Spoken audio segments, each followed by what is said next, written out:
നമസ്കാരം. കേരളത്തിൽ ഇപ്പോൾ ഏറ്റവും കൂടുതൽ ചർച്ച ചെയ്യപ്പെടുന്ന ഒരു വിഷയമുണ്ട്. പുതിയ ജില്ലകളുടെയും താലൂക്കുകളുടെയും രൂപീകരണം.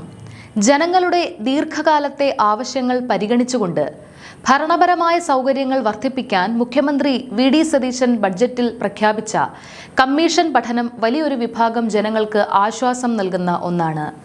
എന്നാൽ ഈ നല്ല നീക്കത്തെ പോലും ചിലർ എങ്ങനെയാണ് വർഗീയമായി ചിത്രീകരിക്കുന്നത്? എങ്ങനെയൊക്കെയാണ് ഇതിൻ്റെ പേരിൽ അനാവശ്യ വിവാദങ്ങൾ ഉണ്ടാക്കുന്നത് എന്നാണ് നമ്മൾ ഇന്ന് പരിശോധിക്കുന്നത്. ഇന്ന് നമ്മൾ വളരെ വിശദമായി പരിശോധിക്കാൻ പോകുന്നത് എന്തുകൊണ്ടാണ് UDF സർക്കാർ പുതിയ ജില്ലകൾക്കും താലൂക്കുകൾക്കും വേണ്ടി നിലകൊള്ളുന്നത് എന്നും ഇതിനെതിരെ ഉയരുന്ന വർഗീയവാദങ്ങൾക്ക് പിന്നിലെ യഥാർത്ഥ അജണ്ട എന്തെന്നുമാണ്. വീഡിയോ അതുകൊണ്ട് തന്നെ മുഴുവനായും കാണാൻ ശ്രമിക്കുക. ആദ്യം തന്നെ നമുക്ക് മലപ്പുറം ജില്ലയുടെ ഇന്നത്തെ യാഥാർത്ഥ്യം ഒന്ന് പരിശോധിക്കാം. കേരളത്തിൽ ഏറ്റവും കൂടുതൽ ജനസംഖ്യയുള്ള ജില്ല ഏതാണെന്ന് ചോദിച്ചാൽ അതിനൊരൊറ്റ ഉത്തരമേ ഉള്ളൂ. അത് മലപ്പുറമാണ്. 45 ലക്ഷത്തിലധികം ജനങ്ങളാണ് മലപ്പുറം ജില്ലയിലുള്ളത്. താരതമ്യം ചെയ്താൽ നമ്മുടെ അയൽ സംസ്ഥാനമായ ഗോവയിലെ ആകെ ജനസംഖ്യയുടെ 3 ഇരട്ടിയോളം വരും ഇത്. ഇത്രയും വലിയൊരു ജനസംഖ്യയുള്ള വിശാലമായ ഒരു ജില്ലയിൽ ഒരൊറ്റ സിവിൽ സ്റ്റേഷനും ഒരൊറ്റ ജില്ലാ കളക്ടറേറ്റും മാത്രമാണ് ഇപ്പോഴുള്ളത്. നിങ്ങളൊന്ന് ആലോചിച്ചു നോക്കൂ. ജില്ലയുടെ കിഴക്കൻ മേഖലയിലുള്ള അല്ലെങ്കിൽ അതിർത്തി പ്രദേശങ്ങളിലുള്ള ഒരു സാധാരണക്കാരന് ഒരു സർട്ടിഫിക്കറ്റിനോ അല്ലെങ്കിൽ ജില്ലാ ഓഫീസിലെ ഒരു ആവശ്യത്തിനോ വേണ്ടി എത്രയോ കിലോമീറ്ററുകളോളം യാത്ര ചെയ്ത് വേണം മലപ്പുറം നഗരത്തിലെത്താൻ. ഒരു ദിവസം മുഴുവൻ വണ്ടി കയറി പണവും സമയവും നഷ്ടപ്പെടുത്തി വേണം അവർക്ക് ഒരു സർക്കാർ സേവനം ലഭിക്കാൻ. ജനസംഖ്യ ഇത്രയധികം ഉള്ളതുകൊണ്ട് തന്നെ ഫയലുകൾ നീങ്ങാനും വലിയ താമസം നേരിടുന്നുണ്ട്. ഈ ഒരു ഭരണപരമായ ബുദ്ധിമുട്ട് പരിഹരിക്കണം എന്നത് അവിടുത്തെ ജനങ്ങളുടെ ദീർഘകാലത്തെ ആവശ്യമാണ്. വികസനവും ഭരണ സൗകര്യവും ജനങ്ങളുടെ വാതിൽക്കൽ എത്തിക്കുക എന്നത് ഒരു ജനാധിപത്യ സർക്കാരിൻ്റെ കടമയാണ്. ആ കടമയാണ് വി.ഡി. സതീശന്റെ നേതൃത്വത്തിലുള്ള UDF സർക്കാർ നടപ്പിലാക്കാൻ ശ്രമിക്കുന്നത്. ഇവിടെയാണ് നമ്മൾ മലപ്പുറം ജില്ലയുടെ ചരിത്രം കൃത്യമായി മനസ്സിലാക്കേണ്ടത്. ഇന്നിപ്പോൾ വിഭജനത്തെക്കുറിച്ച് സംസാരിക്കുമ്പോൾ വർഗീയത പറയുന്നവർ 1969 മലപ്പുറം ജില്ലയുടെ രൂപീകരണ ചരിത്രം മറന്നുപോകരുത്. അന്ന് കോഴിക്കോട്, പാലക്കാട് ജില്ലകളുടെ വലിപ്പം കാരണം ജനങ്ങൾ അനുഭവിച്ചിരുന്ന കടുത്ത വികസന മുരടിപ്പ് മാറ്റാനാണ് പുതിയൊരു ജില്ല എന്ന ആവശ്യം ഉയർന്നു വന്നത്. 1960 കുറുവ പഞ്ചായത്ത് പ്രസിഡന്റായിരുന്ന PK ബാപ്പൂട്ടിയാണ് ഈ ആശയം മുന്നോട്ട് വയ്ക്കുന്നത്. തുടർന്ന് മങ്കട MLA ആയിരുന്ന അഡ്വക്കേറ്റ് P. അബ്ദുൽ മജീദ് ഇത് നിയമസഭയിൽ ഉന്നയിച്ചു. പാലക്കാടും കോഴിക്കോടും ജില്ലകൾ വളരെ വലുതാണ്. ഇതിനിടയിൽ ഒരു ജില്ല കൂടി വന്നാൽ സർക്കാരിന്റെ പ്രവർത്തനങ്ങൾ കാര്യക്ഷമമാകും എന്നായിരുന്നു അദ്ദേഹത്തിന്റെ വാക്കുകൾ.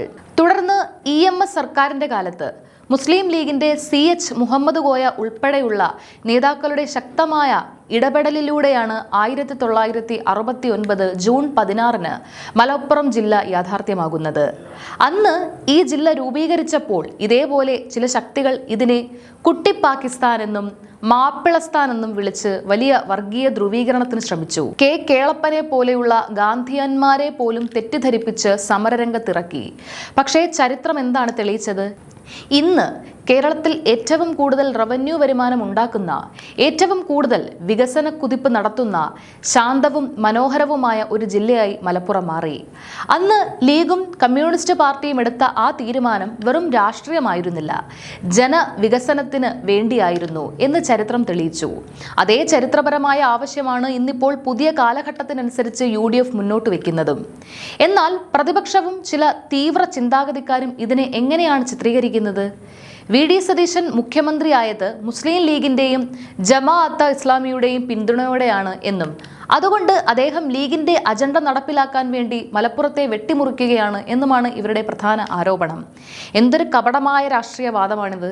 കേരളത്തിലെ ഏറ്റവും വലിയ ജനാധിപത്യ മുന്നണിയായ UDFനെ നയിക്കുന്ന കോൺഗ്രസും അതിന്റെ ശക്തമായ ഘടകകക്ഷിയായ മുസ്ലിം ലീഗും എക്കാലത്തും ഉയർത്തിപ്പിടിച്ചിട്ടുള്ളത് ഈ നാടിന്റെ മതേതരത്വമാണ്. വികസന കാര്യങ്ങളിൽ ജനങ്ങൾക്കൊപ്പം നിൽക്കുക എന്നതൊരു ജനകീയ മുന്നണിയുടെ ഉത്തരവാദിത്തമാണ്. 2015 മലപ്പുറം ജില്ലാ പഞ്ചായത്ത് ഇതിനായി പ്രമേയം പാസാക്കിയതും 2019 ലീഗ് നേതാവ് KAN ഖാദർ നിയമസഭയിൽ സബ്മിഷൻ ഉന്നയിച്ചതുമെല്ലാം ഈ ഭരണപരമായ ബുദ്ധിമുട്ടുകൾ നേരിട്ട് ബോധ്യപ്പെട്ടതുകൊണ്ടാണ്. ഇതിനെയാണ് ചിലർ വോട്ട് ബാങ്ക് രാഷ്ട്രീയമെന്ന് വിളിച്ച് ആക്ഷേപിക്കുന്നത്. വോട്ട് ബാങ്ക് ലക്ഷ്യമിട്ടല്ല, മറിച്ച് ജനവികസനം ലക്ഷ്യമിട്ടാണ് UDF മുന്നോട്ടു പോകുന്നത്. ഇനി ഇതിന്റെ മറുഭാഗം നോക്കൂ. ജില്ലാ വിഭജനം എന്ന് കേട്ടപ്പോഴേക്കും ഇപ്പുറത്ത് ചില സംഘടനകൾ വലിയ രീതിയിലുള്ള വർഗീയ ധ്രുവീകരണത്തിന് ശ്രമിക്കുകയാണ്.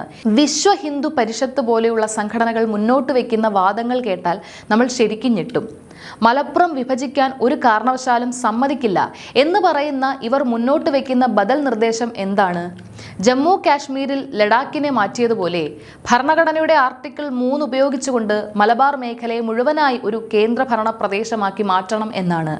അതുമാത്രമല്ല, കേരളത്തിന്റെ തലസ്ഥാനം തിരുവനന്തപുരത്ത് നിന്ന് മാറ്റി കോഴിക്കോടോ മലപ്പുറമോ ആക്കണമെന്നും അവർ പറയുന്നു. സത്യത്തിൽ ആരാണ് ഇവിടെ വിഭജന രാഷ്ട്രീയം കളിക്കുന്നത്? 1969 പറഞ്ഞ അതേ വർഗീയവാദങ്ങൾ 2026 ആവർത്തിക്കുകയാണ് ഇവർ ചെയ്യുന്നത്. ഭരണപരമായ ഒരു വികേന്ദ്രീകരണ നീക്കത്തെ സാമുദായിക പ്രശ്നമാക്കി മാറ്റി കേരളത്തെ കഷ്ണങ്ങളാക്കണം എന്ന് പരസ്യമായി പറയാൻ ഇവർക്ക് എങ്ങനെയാണ് ധൈര്യം വരുന്നത്? കേന്ദ്രത്തിൽ BJP സർക്കാരുണ്ട് എന്ന ഒരൊറ്റ ധൈര്യത്തിൽ കേരളത്തിന്റെ മതേതര മനസ്സിനെ തകർക്കാൻ പോകുന്ന ഇത്തരം വിചിത്രമായ വാദങ്ങൾ ഉന്നയിക്കുന്നത് സമാധാനപരമായി ജീവിക്കുന്ന ജനങ്ങൾക്കിടയിൽ ഭിന്നത ഉണ്ടാക്കാൻ മാത്രമേ ഉപകരിക്കൂ. VD സതീശൻ സർക്കാരിന്റെ വികസന നയങ്ങളെ നേരിടാൻ രാഷ്ട്രീയമായി വഴിയില്ലാത്തതുകൊണ്ടാണ് ഇവർ ഇത്തരം വർഗീയ പ്രകോപനങ്ങൾ ഉണ്ടാക്കാൻ ശ്രമിക്കുന്നത്. ചിലർ വിചാരിക്കുന്നത് UDF സർക്കാർ മലപ്പുറത്തിന് വേണ്ടി മാത്രമാണ് ഈ കമ്മീഷനെ വെച്ചിരിക്കുന്നത് എന്നാണ്. എന്നാൽ അങ്ങനെയല്ല. ജില്ലാ വിഭജനം എന്നത് മലപ്പുറത്തിന് മാത്രം ബാധകമായ ഒന്നല്ല. ഭരണസൗകര്യം മുൻനിർത്തി എറണാകുളം വിഭജിച്ച് മൂവാറ്റുപുഴ ജില്ലയാക്കണമെന്ന് 1980കളിൽ K കരുണാകരന്റെ കാലം മുതൽ കോൺഗ്രസ് ആലോചിക്കുന്ന ഒരു കാര്യമാണ്. അന്ന് ചില രാഷ്ട്രീയ കാരണങ്ങളാൽ അത് നടക്കാതെ പോയതുമാണ്. തിരുവനന്തപുരം വിഭജിച്ച് നെയ്യാറ്റിൻകര കേന്ദ്രീകരിച്ച് പുതിയ ജില്ല വേണമെന്ന ആവശ്യം അവിടുത്തെ ജനങ്ങൾക്കില്ലേ? തൃശൂർ വിഭജിച്ച് ഷൊർണൂർ കേന്ദ്രീകരിച്ചുള്ള ജില്ല, പാലക്കാട് വിഭജനം, വടകര ജില്ല, കൊല്ലം വിഭജിച്ച് പുനലൂരോ കൊട്ടാരക്കരയോ കേന്ദ്രീകരിച്ച് പുതിയ ജില്ല. അങ്ങനെ കേരളത്തിലെമ്പാടും ജനങ്ങൾ തങ്ങളുടെ യാത്രാക്ലേശവും ഭരണപരമായ ബുദ്ധിമുട്ടുകളും ചൂണ്ടിക്കാണിച്ചുകൊണ്ട് പുതിയ വിഭജനങ്ങൾ ആവശ്യപ്പെടുന്നുണ്ട്. ഇതൊക്കെ കേരളത്തിന്റെ സമഗ്രമായ വികസനത്തിന് വേണ്ടിയുള്ള ചർച്ചകളാണ്. ചിലർ മുൻ മുഖ്യമന്ത്രി പിണറായി വിജയന്റെ പഴയ വാർത്താ സമ്മേളനങ്ങൾ പൊക്കിക്കൊണ്ടുവരുന്നുണ്ട്. മലപ്പുറത്ത് സ്വർണ്ണക്കടത്ത് നടക്കുന്നു, ഹവാല ഇടപാട് നടക്കുന്നു, അതുകൊണ്ട് മലപ്പുറം അപകടകരമായ സ്ഥലമാണ് എന്ന് വരുത്തി വിഭജനത്തെ എതിർക്കാനാണ് LDF ശ്രമിക്കുന്നത്. കരിപ്പൂർ വിമാനത്താവളം വഴി നടക്കുന്ന സ്വർണ്ണക്കടത്തിനെ ഒരു ജില്ലയിലെ മൊത്തം ജനങ്ങളുടെ മേൽ കെട്ടിവെച്ച് അവരെ അപമാനിക്കാൻ ശ്രമിക്കുന്നത് എന്ത് മര്യാദയാണ്? കള്ളക്കടത്ത് നടത്തുന്ന ക്രിമിനലുകളെ പിടികൂടേണ്ടത് പോലീസിന്റെയും കേന്ദ്ര ഏജൻസികളുടെയും ചുമതലയാണ്. അതിനെ ഒരു ജില്ലയുടെ വികസന ആവശ്യങ്ങളുമായി കൂട്ടിക്കുഴയ്ക്കുന്നത് രാഷ്ട്രീയ പാപ്പരത്തമാണ് എന്ന് പറയാതിരിക്കാൻ വയ്യ. അതുകൊണ്ട് കാര്യങ്ങളെ നമ്മൾ വസ്തുതാപരമായി കാണണം. 1969 മലപ്പുറം ജില്ല രൂപീകരിച്ചപ്പോൾ വികസനം എങ്ങനെയാണോ ആ നാട്ടിലേക്ക് എത്തിയത്, അതേപോലെ പുതിയ ജില്ലകളും താലൂക്കുകളും വരുമ്പോൾ ഭരണം ജനങ്ങളിലേക്ക് കൂടുതൽ അടുക്കുകയാണ് ചെയ്യുന്നത്. UDF സർക്കാർ വിഭാവനം ചെയ്യുന്നത് വികേന്ദ്രീകൃതമായ, ജനങ്ങൾക്ക് ഏറ്റവും വേഗത്തിൽ സേവനങ്ങൾ ലഭ്യമാകുന്ന ഒരു നവകേരളമാണ്. അതിന് പുതിയ ജില്ലകളോ താലൂക്കുകളോ ആവശ്യമാണെങ്കിൽ വിദഗ്ധ കമ്മീഷന്റെ പഠന റിപ്പോർട്ടിന്റെ അടിസ്ഥാനത്തിൽ സർക്കാർ ഉചിതമായ തീരുമാനമെടുക്കും. അതിനെ വർഗീയമായോ വോട്ട് ബാങ്ക് രാഷ്ട്രീയമായോ ചിത്രീകരിച്ച് തകർക്കാൻ നോക്കുന്നവരുടെ അജണ്ടകൾ പൊതുസമൂഹം തിരിച്ചറിയണം. മലബാർ കേന്ദ്രഭരണ പ്രദേശമാക്കണം എന്നൊക്കെയുള്ള വിഭജനവാദങ്ങൾ ഉയർത്തി കേരളത്തെ മതത്തിന്റെ പേരിൽ കഷ്ണങ്ങളാക്കാൻ നോക്കുന്ന ശക്തികളെ നമ്മൾ ഒന്നിച്ച് ചെറുക്കേണ്ടതുണ്ട്. വികസനമാണ് ലക്ഷ്യം, ജനങ്ങളുടെ സൗകര്യമാണ് പ്രധാനം. അതിനാണ് UDFും VD സതീശൻ സർക്കാരും മുൻഗണന നൽകുന്നത്. നിങ്ങൾക്ക് ഈ വിഷയത്തിൽ എന്താണ് തോന്നുന്നത്? UDF സർക്കാരിന്റെ ഈ വികസനാധിഷ്ഠിത നീക്കങ്ങളെ നിങ്ങൾ പിന്തുണയ്ക്കുന്നുണ്ടോ? നിങ്ങളുടെ വിലയേറിയ അഭിപ്രായങ്ങൾ താഴെ കമന്റ് ബോക്സിൽ രേഖപ്പെടുത്തുക. നന്ദി.